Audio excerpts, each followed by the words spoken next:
A ƙarshe dai haƙuri ya riga ya ƙare, tura ta riga ta kai bango, ƙasar Iran ta cika alƙawarin da ta ɗauka na kai zafafan hare-hare a ƙasar Yahudu kamar yadda ta yi ikirari. Wato sai dai a ce tura ta kai bango, haƙuri ya ƙare a bisa abubuwa da ƙasar Yahudu ke ci gaba da yi tun bayan lokacin da aka yi wannan lamari na tsagaita wuta.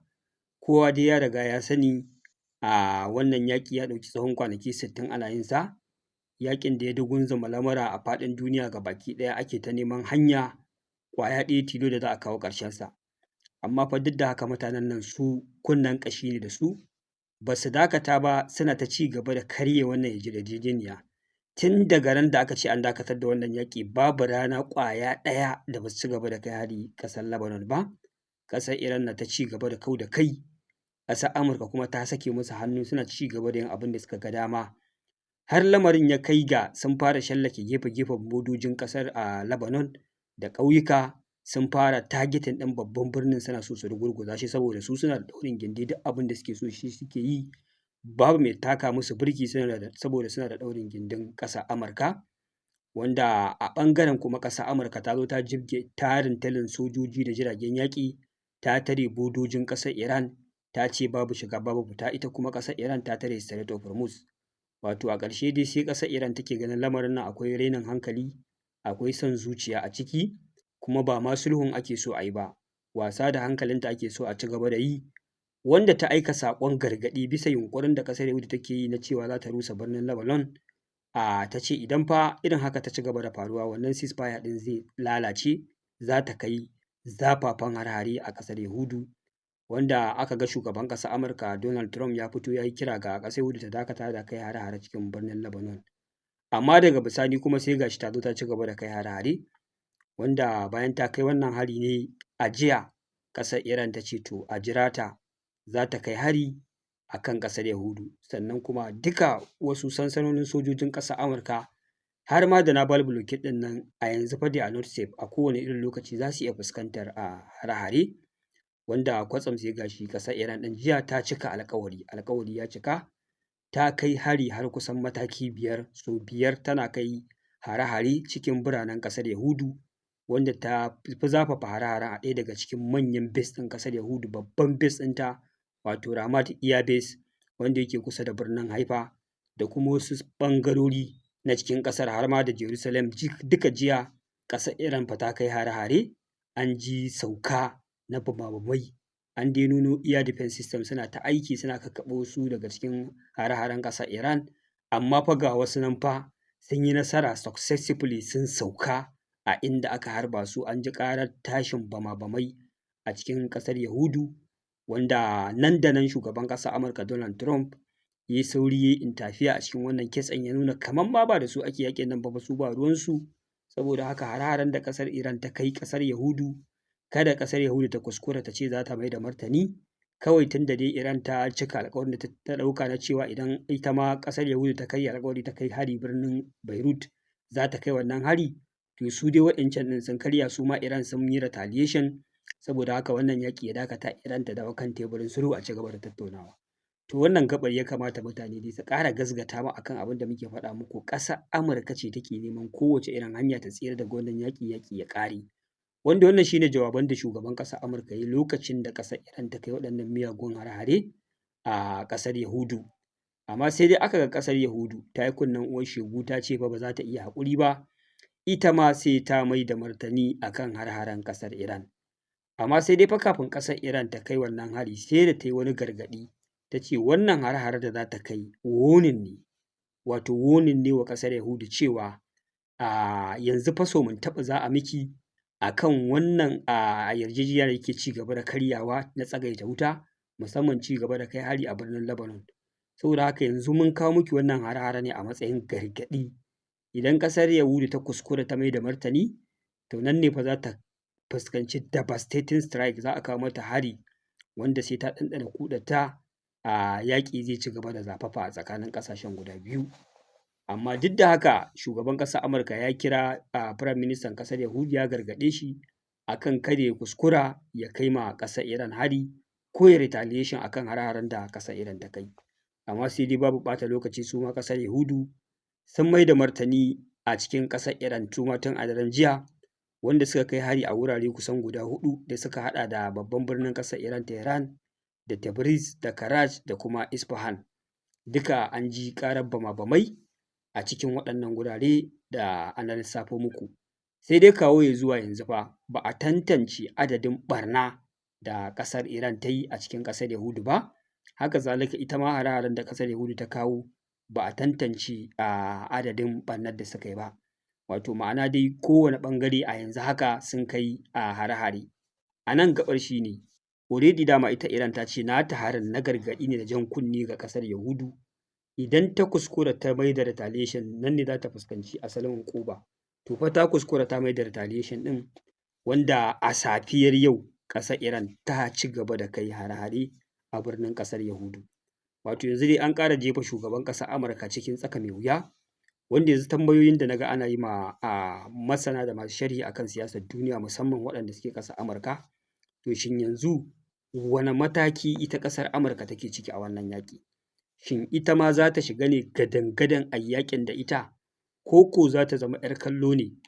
Domin kuwa shugaban ƙasar Amurka tun farko a nan, inda ma a ce adalci ake yi, ya san cewa ƙasar Yahudu ita ce ba ta da gaskiya.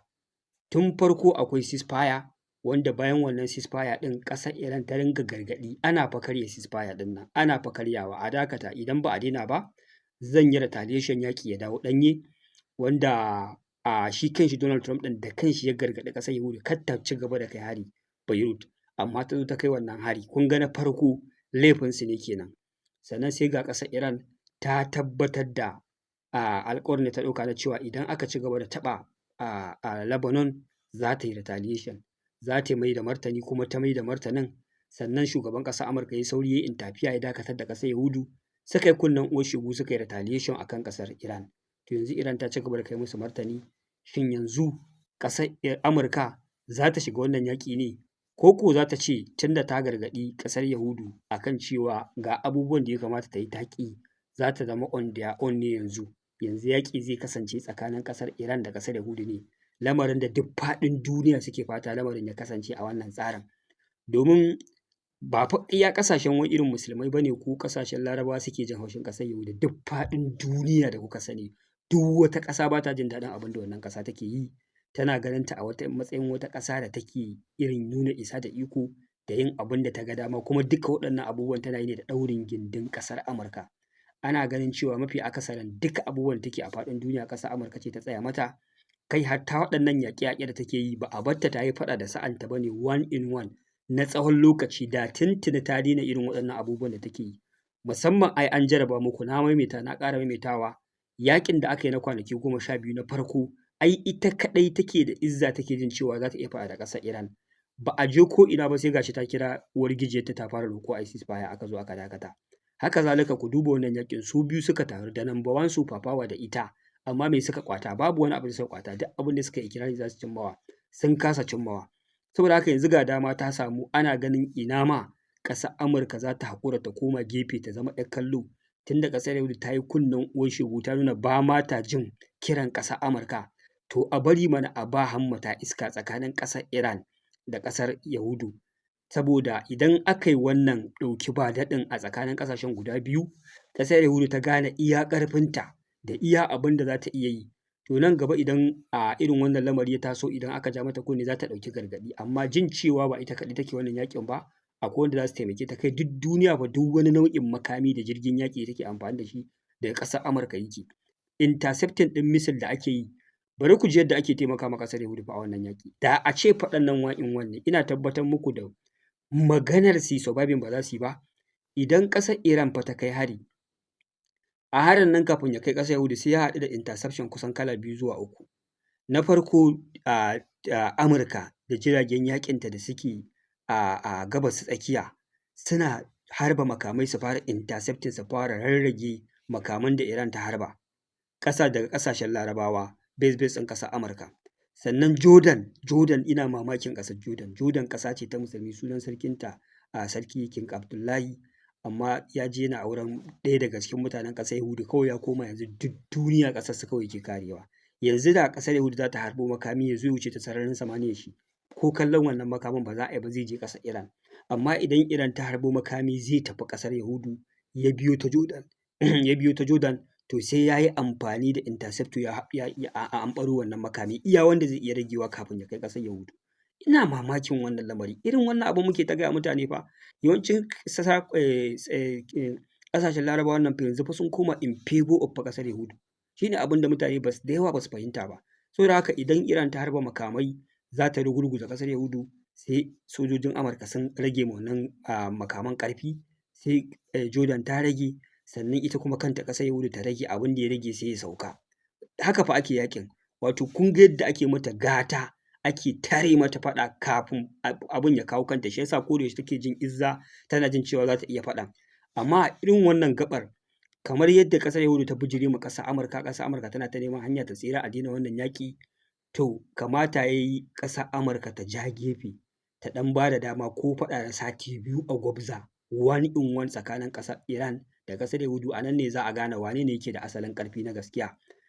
Wanda na tabbatar da idan aka yi wannan gwabzawar, ƙasar Yahudu za ta dawo cikin hankalinta. Kowane umarni aka ba ta akan wannan yaƙi dole ta dakata, babu yadda ta iya. Wanda wannan shi ne abin da al'umma suke fata ya kasance. Ba a fata ƙasar Amurka ta ci gaba da yi ma ƙasar Yahudu abin da ta saba yi mata na kodayaushe da an fara ɗauki ba daɗi ta sauri ta zo ta shiga tsakiya ta hana a na ƙurƙusa ta. Sai dai da alamu a wannan karo ana tunanin ta iya yiwuwa hakan ya kasance a ƙasar Iran, a bar su ɗan yi wannan gwabzawar. Sai dai matsalar shi ne a ɓangaren ƙasar Iran fa, ita ba ta bambance Yahudu da dakarun sojojin ƙasar Amurka. Tana ganin komai da ƙasar Yahudu take yi ɗaurin gindi ne ko ma umarni ne na ƙasar Amurka.